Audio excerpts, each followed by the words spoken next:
Detective Helen Grus of the Ottawa Police will be telling her story to the world for the first time at a police disciplinary tribunal that's been plagued with bias, corruption, perjury, witness intimidation, and abuse of process.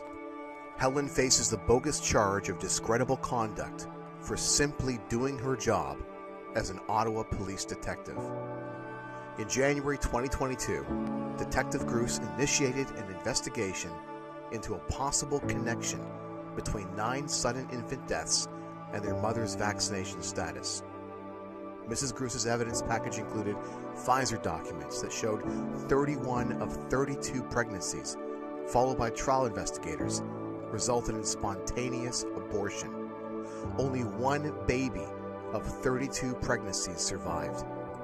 Within days of opening the investigation, Detective Grus was suspended for discreditable conduct for initiating an unauthorized investigation and was formally charged in July 2022. What's disturbing to learn is that in late March 2022, overwhelming evidence points to 2 police colleagues illegally providing confidential police information to CBC reporter Shamini Yorgadam, which resulted in CBC articles and broadcasts about the police investigation, of course impacting the investigation itself. After leaking the story to CBC, Ottawa police were then faced with a 24-hour ultimatum from reporter Shamini Yorgadam to contact the parents of the deceased infants before the story broke. So it's just a giant coincidence that after the news broke, Ottawa police made a financial settlement with one of the parents. The news was then used as a propaganda tool to assist in swaying public opinion. The timing of the settlement also couldn't have been better, given that it was one day before Detective Grus's hearing in December 2023. The mainstream media has been very strategic in their reporting, just enough to cover the basics but not too much to stir the pot. Of course, things you'll never see the mainstream media report on is the fact that the one and only parent of the 9 deceased infants Detective Grus contacted during her investigation very much appreciated her phone call, or that the grandfather of another deceased infant only had positive things to say about Detective Grus at the tribunal. Members of the Ottawa police at one point got so desperate for a smidge of wrongdoing that they initiated a wiretap, listening in on Detective Grus and her family. For those who don't know, under the criminal code, there are 2 ways for a wiretap to be granted. One way is somewhat tedious, where grounds are established, affidavits are signed, etc., while the other way is via an emergency provision under Section 184.4 of the criminal code, meant for abduction, murder, terrorism, or hostage situations where actual lives are at stake. So, as you can all guess, after 36 hours of listening to Detective Grus, they came back with absolutely nothing. The decision maker at Detective Grus's tribunal is adjudicator Chris Renwick, retired superintendent of Ottawa Police, who, by the way, has 0 legal training. The prosecutor is Miss Vanessa Stewart. There are so many things unjust about the current proceedings that it would take hours to cover it all. But for those watching, here are some quick examples that indicate the fix is in. Just as Detective Grus was to testify in her own defense, her counsel, Blair Ector, announced to the tribunal that his client had received a threatening email earlier in the day. He said, and I quote, "It's come to my attention today that Inspector Hugh O'Toole sent an email to my client stating that she could not rely on any Ottawa Police Service documents. That is witness tampering. That is intimidation. That is obstruction. This tribunal should be outraged. I am outraged," Ector said. Other things of concern is that adjudicator Chris Renwick ruled that defense has to give all their questions for witnesses in advance. Right.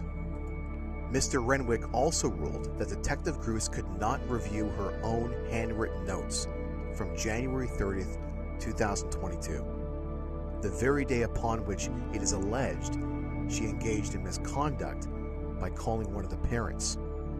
Although the prosecutor was thrown a curveball when Detective Grus's own sergeant admitted on the stand that she had every right to look into the file. I'm sure the prosecutor would love to redo that day.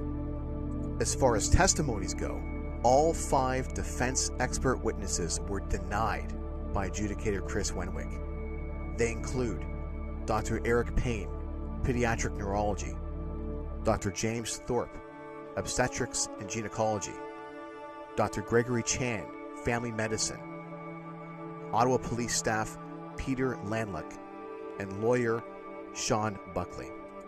On a different note, before many of the questions could even get past the second word, the prosecutor Vanessa Stewart would constantly object to the question in an effort to protect their witnesses from perjury.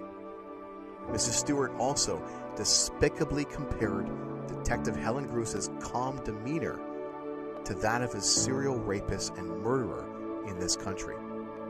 Speaking of Vanessa Stewart, adjudicator Chris Renwick denied defense's request to switch out prosecutor Ms. Stewart on the grounds that she is the sister-in-law of the primary prosecution witness. Yes, you heard that correctly. Evidence exists that the case against Detective HelenGrus is an engineered, politically motivated setup by persons within the Ottawa Police Services. Detective Grus has been serving her community for over 20 years as a police officer and carries an exemplary police record with glowing reviews. Mrs. Grus's commitment to catching and convicting bad guys in the sexual assault and child abuse unit is second to none. This case in particular is one of the most important cases in Canadian history, as it will define how police investigate crimes. The question then becomes, are we going to have police officers frightened, like we do in communist countries, to do their duty without thinking of the political implications? In Western police forces across Canada and the United States, police officers are encouraged to initiate any investigation they see appropriate. We allow the police to do this so that politicians can't corruptly direct police operations. Autonomy is granted in order to prevent the police from being used politically. If you're able, please come and show your support for HelenGrus at 211 Huntmar Drive, Canada, Ontario, from May 27th to the 31st, starting at 9:30 a.m. Detective Grus is a hero who is standing up for all police officers and citizens alike. If you wish to donate to Detective Grus's legal fund, I have provided a link in the description.